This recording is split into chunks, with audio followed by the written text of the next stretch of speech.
News তো দূরের কথা, যদি হুশটা যাবার জায়গা ভাই তা কুড়াল ঠেলবা মাল্লা দিবা সারে মনে রাখিস।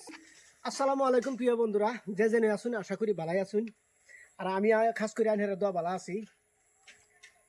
কিছুদিন আগে আমরা একটা নিউজ বাজাইছিলাম। নিউজটা একটু ব্যতিক্রম আছেন, দলঙ্গের বিষয় লিয়া কিবা কিবি, মানে একটু ব্যতিক্রম আছেন নিউজটা আমি বাজাইছিলাম। তো গতিকে আমার এই ভিডিওর সাইডে যাতে হইন অর্থাৎ উর্ফেতে হইন একটা মেসেজ লিখে ধুয়ে দিছি আর কি, কমেন্ট একটা। এই কমেন্টের উপরে আলাপ করম, আমি নামটা মেনশন করতাম না। তো গতিকে সবের আগে আমি একটু কথা কইল, আমি তো এই কাম জানি রে বাদামিয়া, এই যে এটা কাম আমি জানি, আমি তো জীবন বড় চলতারাম যতদিন এই দেহটা ভালো রাখবো আল্লাহ। কিন্তু তুই তো চলতারতি না, তোরা তো বড়ি ছেলেকা মানুষ বেড়া, তোরা 5 বছরের ভ্যালিডিটি হয়তো থাকবার ফার্স্ট নাও থাকবার ফার্স্ট দম আছে যদি এর ফকাস হয় দুই কথা কয়ে দিস লেহে কেডা যে লেখকে সারে চুর ফকাস হইবে বেড়া। তো গাইস আমি বেশি কইবার চাই না, কমেন্টার উপরে 2-3টা কথা রাখলাম।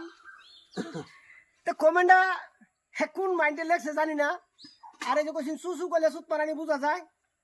আমি নামটা মেনশন করলাম না, আমি কিন্তু এই কামটা শিখছি। যতদিন দেহটা বালা থাকবো আমি কিন্তু চল্লা খাইতারাম। তোরার ভ্যালিডিটি কিন্তু 5 বছর বেড়া, বেশি দিন টিকতে না তোরা, আমরা ভালো যাই টিকতে না। তো আজ হয়তো কাল হাতে গিয়ে থাকতি না, দেখছিলাম তো আজ 3-4টা মাস ধরে শ্যামাটাও দেখবার পাইছিলাম না। কই কই গুরস বেড়া। একটা কথা মনে রাখিস, যদি হুশ যাইবার জায়গা ভাই তা কুড়াল ঠেলবাম। নিউজ তো দূরের কথা, যদি হুশটা যাইবার জায়গা ভাই তা কুড়াল ঠেলবাম আল্লাহ দিবা সারে মনে রাখিস।